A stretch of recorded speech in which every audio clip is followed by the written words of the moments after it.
this conversation is a model feedback conversation that we set up in response to a video that is located on the Louisiana Believes video library. It's a 5th grade science video in which the teacher is rated as effective emerging in questioning and in student engagement. So the feedback conversation that we recorded was an example of how an observer might engage in a conversation with a 5th grade science teacher around those 2 components of the compass rubric to improve the overall practice for that teacher. Annie, thank you so much for coming today. I'm really excited to talk about the observation that I conducted last Thursday, September 26th. It was the lesson on starches, the ones where the students did the experiment. What were your objectives in that lesson? My objectives for that lesson was I wanted for students to be able to define what a starch is. I wanted them to define what an indicator is. And then I wanted them to conduct an experiment to determine if they could find starch in different types of liquids. This experiment corresponds to the GLE on comparing and contrasting scientific investigations. All right, great. So one of the things that I asked you to do in preparation for this feedback conversation was to reflect on the lesson yourself, your lesson plan, what the student work, and to come up with some strengths and weaknesses based on how you think the lesson went. So if you could, refer to those, if you want to refer to those throughout this conversation, I think that would be very helpful, and I'll do the same. Okay, yep, okay. I've got my notes with me. Great. In a previous observation, the one before this one, I observed that your students were struggling with transitions and managing material distribution. They also didn't really understand their roles in collaborative work. So do you feel like the lesson that I observed was better in terms of management? Yes, I decided to put all the materials into one box for this specific experiment so that it eliminated students having to go and gather multiple sets of materials. And so I put all the materials in one box and assigned that box to each specific group. I also assigned a role to every student in the class, so they were either a scribe, a material gatherer, or a setup and cleanup person. And so I felt that this allowed every student in the class to know what their role and responsibility was in the experiment, and it really helped transitions and the overall execution of the experiments run a lot more smoothly. I agree. It seemed like the students were comfortable with those roles, so I could tell that you had put them into place more than once before this lesson. It was very obvious. I also think that having the students retrieve the hypothesis sheets from their emails and distribute them after the experiment to each other was a really great way, an authentic way to integrate technology into the lesson. So that was very well handled. Thank you. So based on this management technique, if you think about the way that your students were engaged in this lesson, do you feel like they were more engaged or less engaged than in previous experiments?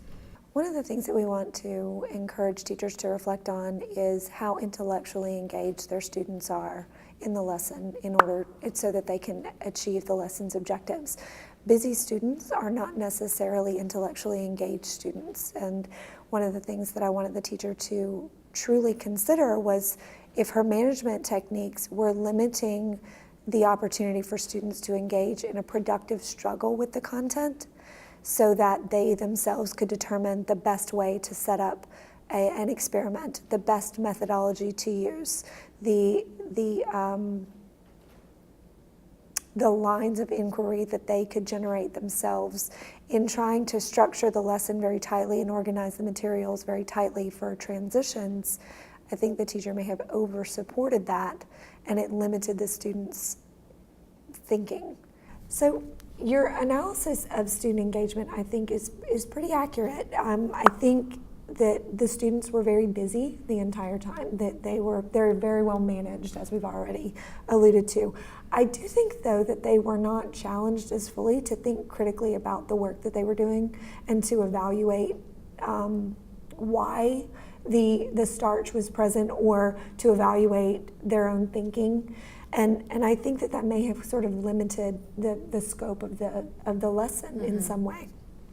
So in reflecting on how you set up the lesson, how did you set it up so that students would gain deeper understanding of the subject matter? At the beginning of the lesson, I asked students to share with their partner what they knew about starch, and then we discussed that, and they shared out as a whole class. And then I also asked them to define what an indicator is, because I wanted to make sure that they all had a clear understanding of what a starch and an indicator was before we ever moved into the experiment. So how do you think that you could have changed the way you approached that initial exploration of the topics that you were having the students engage with that day to move students into the bigger questions that you wanted them to engage with, or the bigger, more conceptual understanding of what you were trying to teach? What do you think you could have done differently with the questions? I think if I had focused the lesson overall on scientific inquiry, that this would provide the students a greater opportunity to think deeply about this experiment and the concepts. And specifically, something, I'm going to reinforce that by telling you specifically, one of the things that you did was when you told them to formulate their hypotheses, you said, and I don't know if you remember this, but you said, this is not time to discuss. I just want you to formulate your hypothesis. So how do you think something like a direction like that, while you're trying to manage the activity, was in some way limiting for student engagement? I don't know really. I mean, I think overall they seem to really like this experiment, so I'm not really sure how I could have increased engagement with this one. And I agree with you. The students were very busy and they enjoyed the lesson, but remember that engagement isn't just enjoyment. We have to think about engagement as intellectual engagement. How were they thinking? Not just what they were doing with the task, but how were they thinking about the tasks that you were asking them to conduct? And how was that engagement moving them towards a deeper understanding? So how, if we think about that definition of engagement, then how would you describe your students' intellectual engagement in the lesson? Well, since I don't think they fully grasped the purpose of the experiment, I think that intellectually their engagement was passive. They did the experiment and they performed their roles, but I don't know if they learned what I wanted them to learn. I like that reflection, and I think that that's the kind of reflection that we need to engage in. I think that was a very accurate reflection and a valuable one, because I think it's going to help you change your practice in the future. So let me ask you this. How could you have changed to engage their critical thinking from the beginning of the lesson? I don't know. Okay. I'm not really sure. So what if you integrated a text into the beginning of the lesson? Can you think of any kind of text that you could have used? Yeah, I didn't think about that. We actually read a great article the other day about the hidden carbs that are found in a lot of sports drinks and flavored water. A lot of kids in my class are on our sports teams. So this would have been a great opportunity to have the students investigate whether or not this was true and formulate questions that they could then test in this experiment. That's exactly. So not only would you have increased the rigor, you would have increased the engagement, and those two things would have gone hand in hand, and maybe even you could have raised the rigor of your instructional outcomes. So we could have seen a much deeper understanding of the concepts that you were trying to teach, and the students thinking more critically from the beginning of the lesson. So in thinking about that, I think also asking students to modify or to create their own kinds of experiments would have been interesting. Just thinking about something specific, you said that they're on sports teams and so they drink these drinks, and they're not really reflecting on hidden starches probably in fifth grade. But I do think that asking them to bring in their favorite drinks and test those rather than with the liquids that you chose in advance could have gotten them more curious from the outset, and could have given them an opportunity to ask questions about why that would be significant and to reflect on the significance of the concept in their own lives. Yeah, I could have allowed the students to develop a hypothesis for the experiment that they designed, I think, and let them discuss this with their group before we even began the experiment, and help them get to that higher order questioning with each other. Absolutely. And so right there, with that one little adjustment, you're going to see students from the beginning of the lesson. Not only are you embedding literacy from the beginning, you're also having students engage intellectually from the outset and carry it all the way through because they're personally invested in the experimental design, which is an important skill, I think. Right. So overall, the feedback that I provide throughout this conversation is geared around having the teacher reflect on how she can improve this particular lesson and then think about future practice. And the purpose of that feedback is not so that when this teacher does this particular lesson again, it's better. It's so that when she engages in lesson design in the future, her practice overall is different. She is creating more authentic opportunities in all future lessons for students to intellectually engage from the beginning, for students to be managed in such a way that they can be intellectually involved rather than just simply managed and doing the task. It's important that feedback conversations impact long-term teacher action and not just teacher action in the given lesson. Something else too to consider is that in your objectives you didn't really reference any literacy standards, which is one of the things that we're trying to approach as a school and do a better job with. And so I think one of the things you could have done is at the end of this lesson, students could have drawn evidence from the text, and then they could have compared or contrasted the results against the content of the text, and you would have addressed one of the literacy writing standards for fifth grade science, or for fifth grade science. Yeah, I didn't think about that. That would have been good. I'm still struggling with remembering the new ELA standards that apply to science. I feel overwhelmed with remembering all of those standards in addition to the current GLEs. I think everybody does, and this actually brings us to a really good talking point, which is your next steps, like how we can take what we've learned from this observation and formulate an action plan for you so that you can work on these few things. So for your next experiments, I think one of your next steps could be that you could make them more text-based. You could have students read and discuss a text prior to the experiment and then use that text as a guide in determining the lines of inquiry and the methodology for their experiments.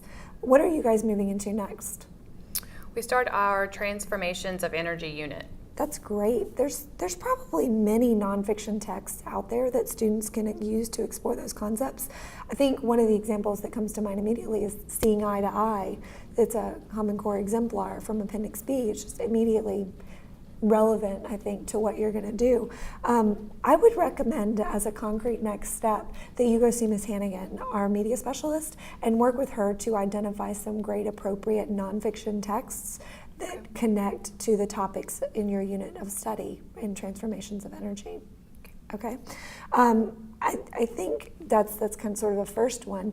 There are some other ones that we talked about throughout the lesson. Can you identify about 3 concrete next steps that you think you can implement based on our conversation? Rather than provide the action steps to the teacher at the end of the feedback conversation, it's important that the teacher have the opportunity to create his or her own action plan as a result of the feedback provided. So by giving the teacher an opportunity to prioritize those action steps and to state them back, she and the observer are both agreeing upon those specific actions that the teacher will take to impact future instructional practice. And in having the teacher recount those next steps, the observer has the opportunity to listen to and to in some way evaluate the impact of the conversation on the teacher to ensure that the major objectives for the conversation were achieved. First, I'm going to schedule a meeting with Ms. Hannigan and get her to identify text that I can use to set up lessons and experiments in our Transformations of Energy unit. Secondly, I'm going to set up future collaborative work so that students are choosing the roles they will perform. And thirdly, I'm going to start planning opportunities for students to read and write about their learning so that they can develop their own questions about the content and write to show their understanding. Before I can do that, though, I will have to study the new literacy standards for science so that I can set that up. Well, and if you need any help with that, just let us know. We can do that work in our PLCs. I think everybody could benefit from that work, and you don't have to engage in it on your own. Okay. So what do you think was helpful about today's conversation? For me, I think the most helpful is really helping me to understand that just because I have students active throughout the experiment and throughout the lesson doesn't necessarily mean that they're intellectually engaged. So I think for me, I have to, dive deeper into my planning to make sure that I'm really providing students the opportunity to, engage in these experiments and really ask themselves deeper questions so that I can ensure that they're really understanding the content. Mm-hmm. I think that's great. That's a very valuable lesson to learn. Okay. Okay, thanks for your time today. Thank you so much. I really appreciate this feedback. No problem. I'll be in to observe you probably in the next 2 to 3 weeks. Okay. Let me know if there are some experiments that you think I could come and walk through and take a look at how you've implemented these next steps. Okay, great. I look forward to it. Thank you, Annie. Thanks, Julie. My overall purpose for the conversation was not to focus on the teacher's actions being labeled as effective emerging. Rather, it was to create an opportunity for the teacher to reflect on areas of strength in the lesson on which she can continue to build, and also to identify areas where improvement is needed so that she can create specific action steps that are going to impact all future performance and all future planning rather than just change one lesson.